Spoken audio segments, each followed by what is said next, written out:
सुसंगत विचार सरणी तंत्रज्ञाने होते प्रगती देई मानवा सुख समृद्धी निसर्ग अन्विज्ञान विज्ञानाच्या रंजक गोष्टी व्यापून घेई सारी सृष्टी जगण्यातील विज्ञान आणिक विज्ञानातील जगणे विज्ञानम जनहिताय विज्ञानम जनहिताय विज्ञानम जनहिताय विज्ञानम जनहिताय विज्ञानम जनहिताय विज्ञानम जनहिताय विज्ञानम जनहिताय विज्ञानम जनहिताय.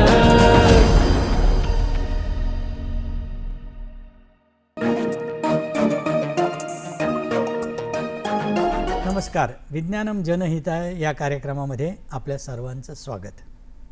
एका वैद्यकीय अहवालानुसार जगभरातल्या जवळपास 100 कोटी लोकांमध्ये कॅल्शियमची कमतरता असल्याचं आढळून आलेलं आहे.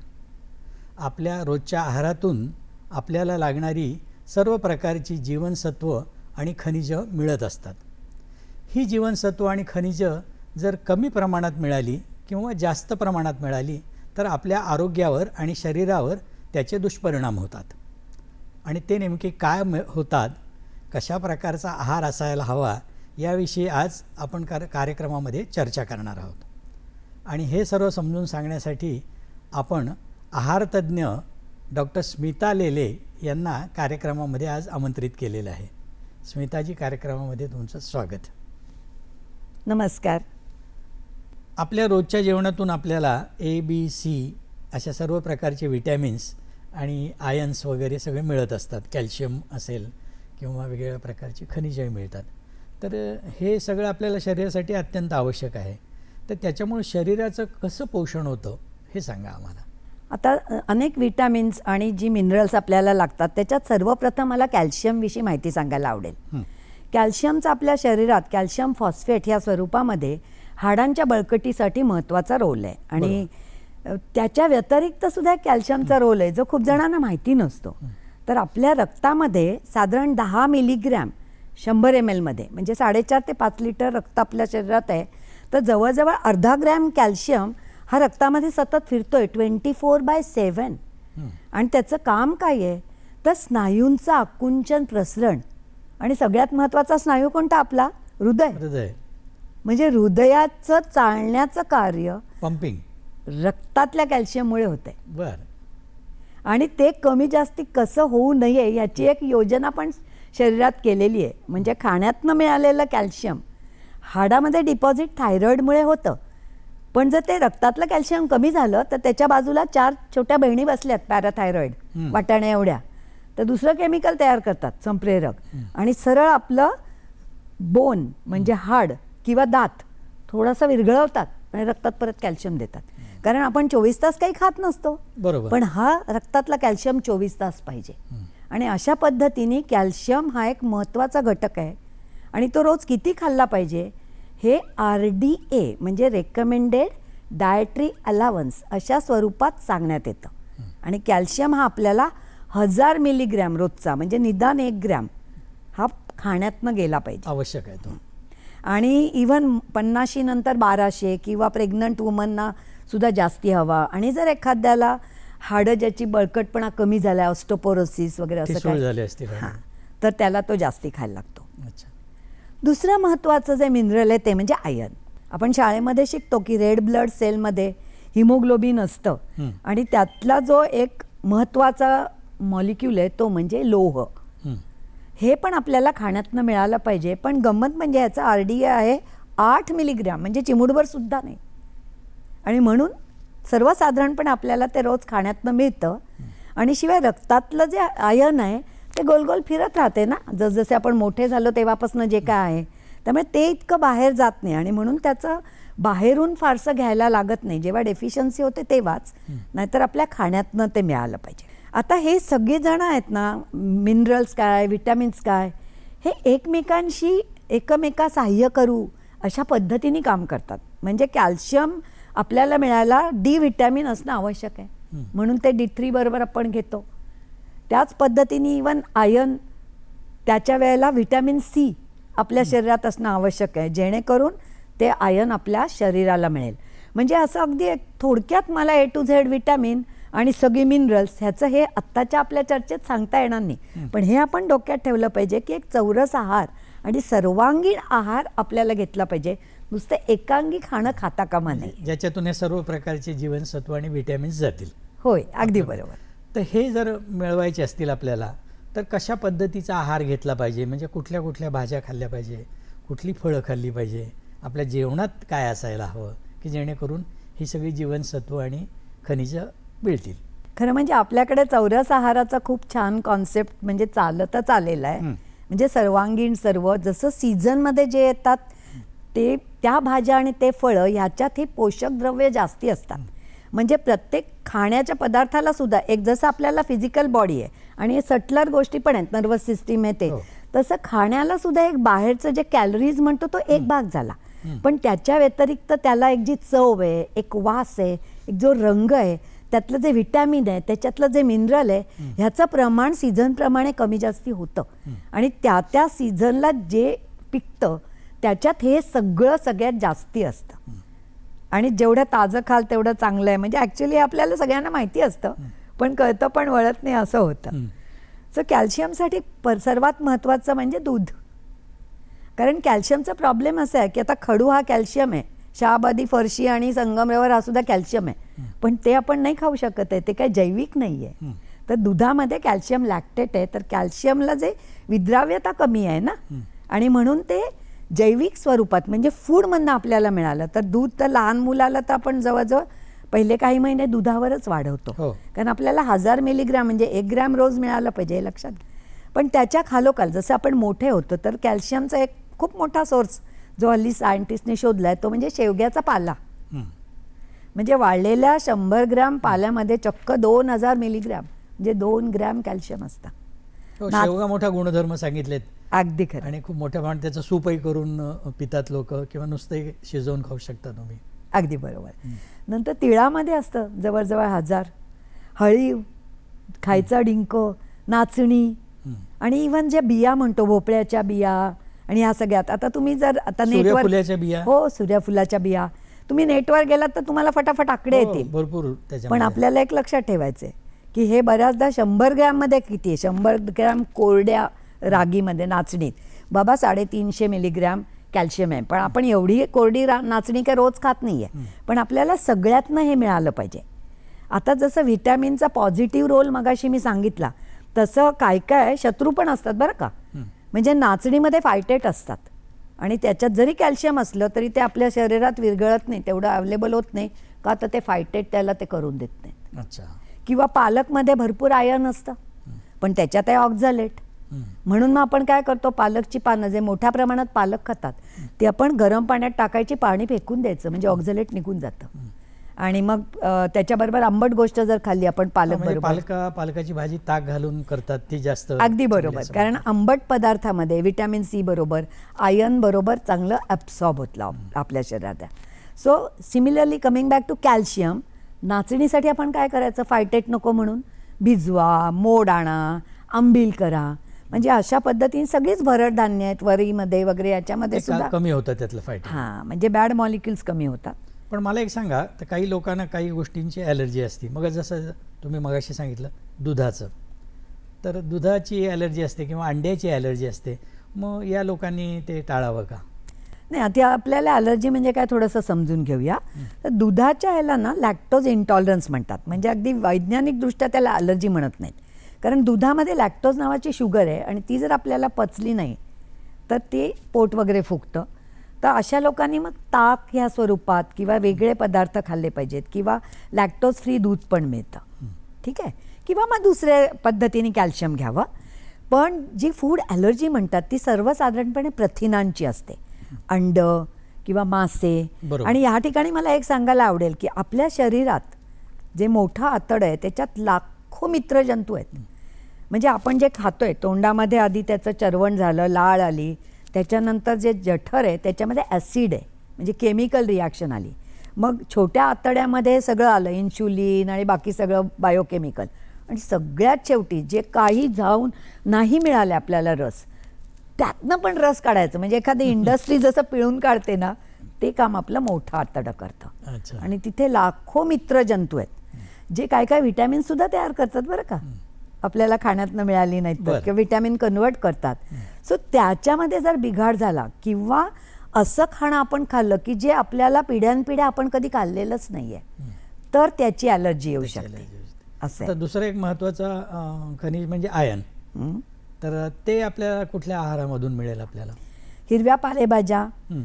पालक हे तर महत्त्वाचं आहे. नंतर खजुरात ते मोठ्या प्रमाणात असतं, बीटमध्ये असतं, कडधान्य मोडाची खाल्ली तर, आणि खजूर वगैरे अशा गोष्टी सुद्धा. म्हणजे खरं म्हणजे या सगळ्याचं कॉम्बिनेशन आपण जर नेहमी आपल्या आहारात समतोल ठेवलं आहार रोजच्या, ज्याला म्हणतात तो तर केला आपल्याला तर. लागणारं आयर्न मिळून जातं. विज्ञानं जनहिताय. मला एकत्र डॉक्टर सांगा की ही खनिजं किंवा जीवनसत्व कमी अधिक प्रमाणात गेली तर वेगवेगळ्या प्रकारचे आजार होतात. तर हे कशामुळं, कुठल्या प्रकारचे आजार होतात?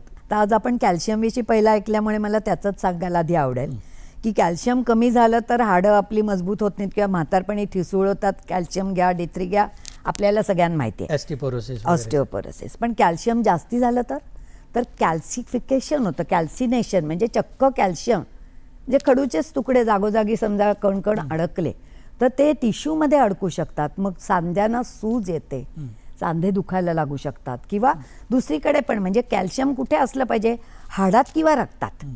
त्याच्या व्यतिरिक्त इकडे तिकडे ते असं बागडता कामा नाहीये. तर एक्स्ट्रा जर कॅल्शियम घेतलं गेलं तर सूज येण्यासारखे असे प्रॉब्लेम आपल्या शरीरात निर्माण होऊ आपल्या शकतात. रक्तवाहिन्यांमधल्या ज्या झडपा आहेत त्या सुद्धा थिक होतात का?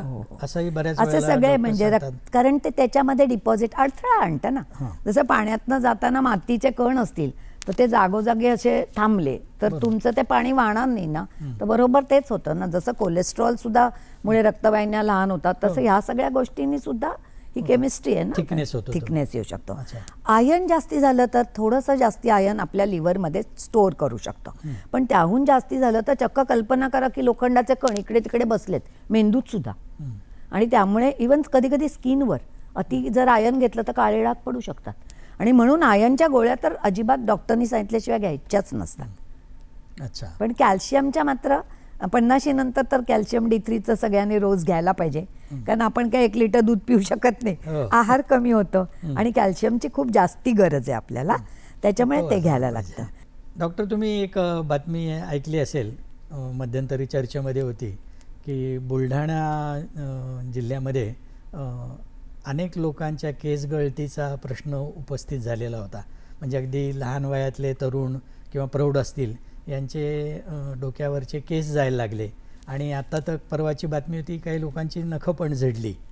तर डॉक्टर हिम्मतराव बावस्कर जे आहेत तर त्यांनी संशोधन करून या संदर्भातला एक निष्कर्ष काढला होता की जे आहारामधनं गव्हामधनं सेलेनियम जातं ते वाजवीपेक्षा जास्त प्रमाणात ते कन्झ्युम होतं आहे आणि त्याचा परिणाम केस गळतीमध्ये झाला. तर अशा पद्धतीचा आहारामधून होऊ शकतं का की बुवा जास्त प्रमाण झालं एखाद्या खनिजाचं? सो सेलेनियम सारखे जे अगदी खनिज अतिशय कमी प्रमाणात म्हणजे कणभर लागतात त्याला मायक्रोन्यूट्रिएंट म्हणतात. म्हणजे 1 ग्रॅमचे 1000 भाग केले की मिलीग्रॅम झाला. ओके. सो आपण पाहिलं की कॅल्शियमचे मला 1000 मिलीग्रॅम रोज लागतात, तर मला आयर्न फक्त 8 मिलीग्रॅम म्हणजे चिमूट पण नाही. पण मला सेलेनियम पण रोज लागतं, पण किती? 56 मायक्रोग्रॅम म्हणजे 1 मिलीग्रॅमचे 1000 भाग किंवा 1 ग्रॅमचे दशलक्ष भाग केल्यावरती 1 मायक्रोग्रॅम मिळतो. तेवढा सेलियम मला रोज खायला माझ्या खाण्यात जायला पाहिजे. कारण त्याचा पुन्हा रोल काय आहे तर प्रतिकारशक्ती वाढते, नवीन पेशींचं निर्माण होणं, DNA, आणि महत्त्वाचं म्हणजे थायरॉईडचं कार्य चांगलं चालतं सेलियमनी.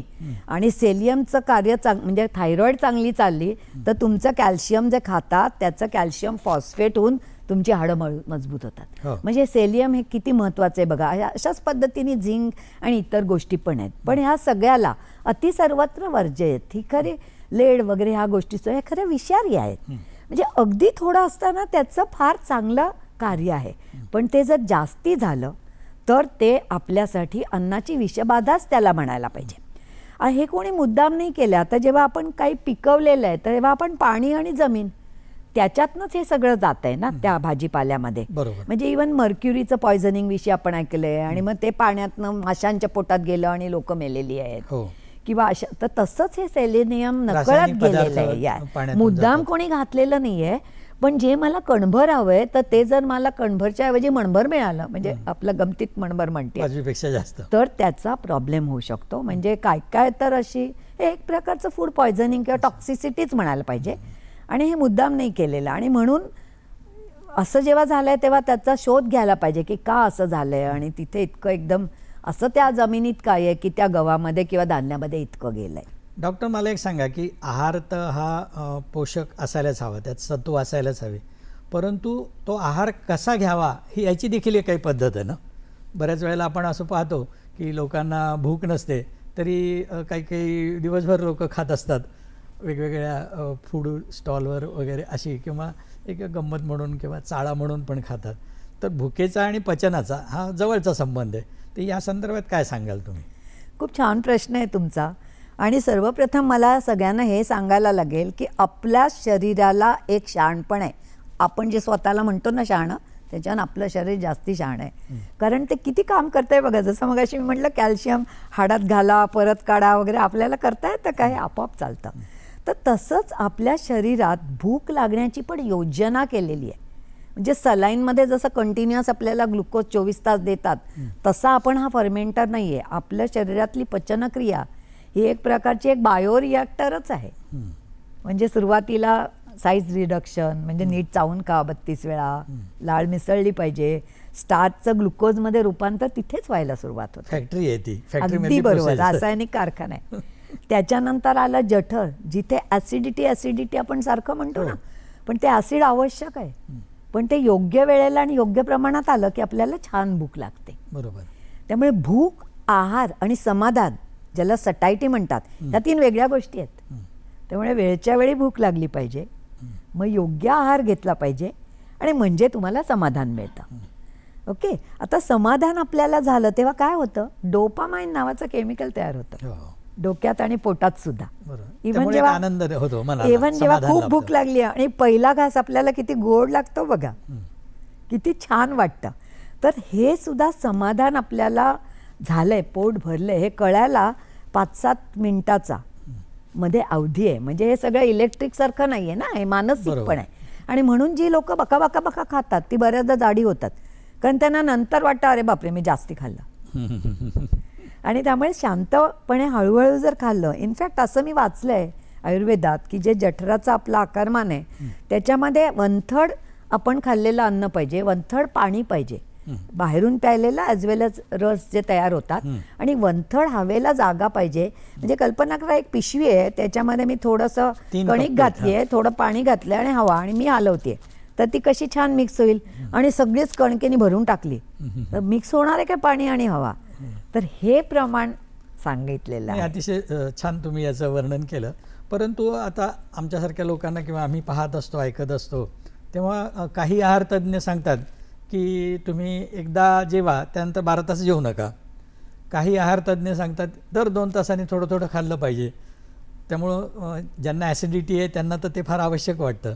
तर नेमका ॲसिडिटीचा आणि आहाराचा हा जवळचा संबंध आहे, तर ते कसं काय त्याचा समतोल साधला पाहिजे? हा सुद्धा तुमचा खरंच खूप छान प्रश्न आहे. तर माझं स्वतःचं जे एक वैज्ञानिक म्हणून जे एक ऑब्झर्वेशन आहे, आणि आता एक मी आईसुद्धा आहे, त्यामुळे मुलाला जेव्हा वाढवलं तेव्हा एक टायमिंग शिकवलं होतं. माझ्या सासूबाई आयुर्वेदिक डॉक्टर होत्या की सकाळचं 6 वाजता, 10 वाजता, 2 वाजता, 6 वाजता, 10 वाजता, म्हणजे 4-4 तासांनी त्याला 5 वेळा दूध द्यायचं आहे आणि शेवटचं एक मिस करायचं आहे. म्हणजे रात्री 10 ते सकाळी 10 खायचं नाही आहे. म्हणजे 8 तासाचं फास्टिंग माझ्या सासूबाईंनी मला छोट्या बाळाला सुद्धा द्यायला सांगितलं होतं. म्हणजे सततच खात राहणं हे तर नक्कीच चुकीचं आहे. ती वेळ द्यायला पाहिजे. तर टिपिकली आपण इव्हन आता ब्लड जेव्हा टेस्टला देतो 12 तासाचं फास्टिंग सांगतात, तेव्हा मला असं वाटतं की रात्री 8च्या पुढे जेवू नये आणि सकाळी 8च्या आधी काही खाऊ नये. म्हणजे 12 तासाचं फास्टिंग घ्यावं.